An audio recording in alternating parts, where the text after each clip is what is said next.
Okay, my name is Dylan Gallagher, and today I'll be talking about something I'm sure you guys can all relate to, which is college tuition prices. It is my belief that college tuition rates are too expensive everywhere, but I decided to focus on colleges located in California. My major claim is that current college tuition rates are too much of a financial burden for the average student, and they should be lowered. And I will try to prove this correct by providing 3 secondary points. The first secondary point is that college should be accessible to anybody who wants it. But the price of it turns off many who would enroll if it was more affordable. Let's face it, college is no cheap endeavor, and expenses are going nowhere but up.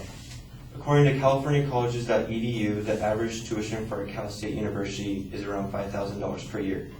And that is probably the cheapest it's going to get. The average cost of a UC is more than double that of a Cal State. And these prices don't even include the cost of books and supplies, which on average are around $1,600 per year. Also, living on campus is really expensive. The average cost of living on campus is around $10,000 per year. Without the help of scholarships or financial aid, college expenses put a huge hole in your wallet or your parents'. Ever since we were kids, adults would always tell us that college is the only way you can be a successful person. But with these outrageous rates, it is impossible for everybody to pursue a college degree, even those that are truly capable of getting one.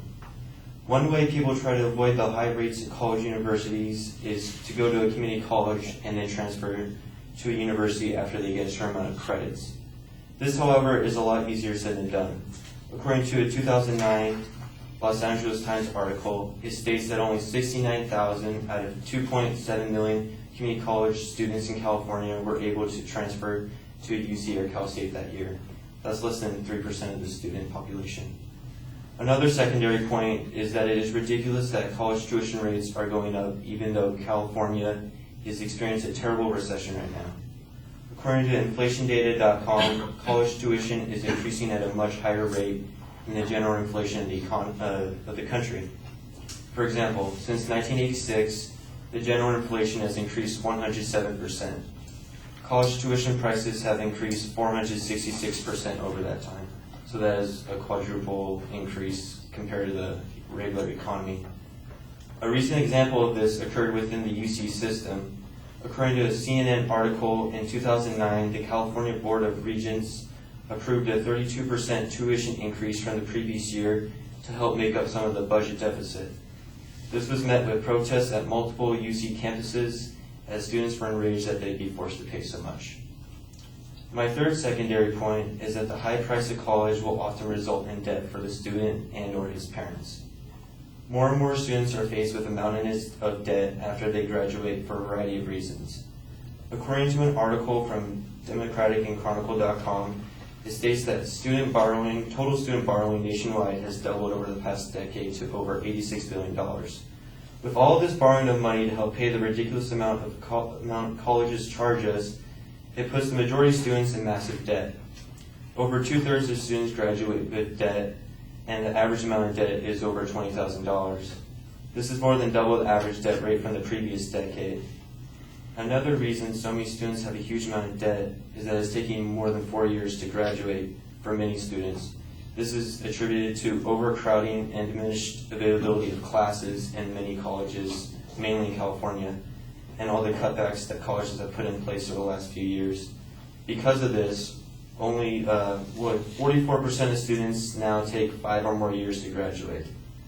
Another problem that leads to more debt is that many students cannot find a job after they graduate or are forced to take a low-wage job. From the same article, it brings up a woman named Shala Wilson who graduated with around $25,000 debt. But she was unable to find a full-time job and was forced to take a part-time job that only pays $8 an hour. She was forced to move back home with her parents because of this. So to recap everything, the major claim was that college tuition and expenses are too much of a financial burden for the average student. And the 3 secondary points were that college should be more accessible, college tuition rates are going up in times of recession when, if anything, they should be going down, and that high college tuition rates result in huge amounts of debts for many students. Thank you.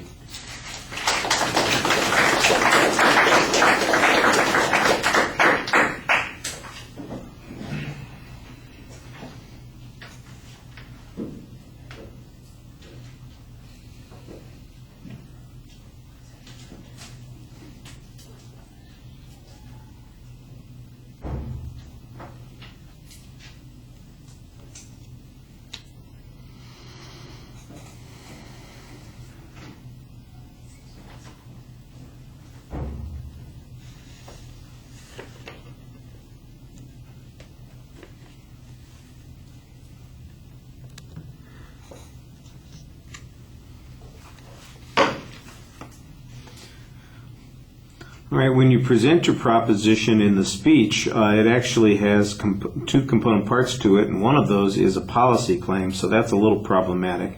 You did a nice job previewing the supporting points, although your first point contains a big value assumption in it, and so it's also a little bit off track.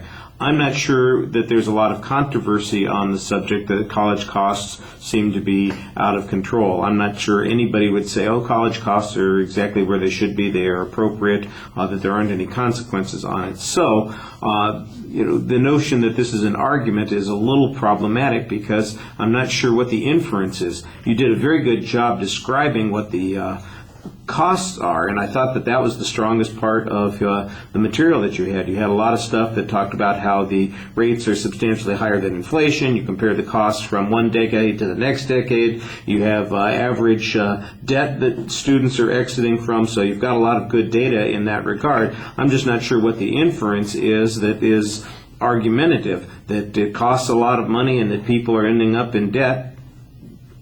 Okay, that's true. And I'm not sure that you would find anybody in this room that would disagree with you. Now the question becomes, is it a productive way for people to spend their time, or is it being efficient in developing the economy? Maybe there's a good argument that says people should be, that there are more effective alternatives for people to live their lives by than going to college. Maybe that's where there's some controversy. I think that it's a little too descriptive and not enough inference in the presentation. But you had very clear descriptions, and it was also nicely organized. There's too much reading in the presentation. You make almost no audience contact during the presentation, and I think that that's a little problematic. All right, thank you.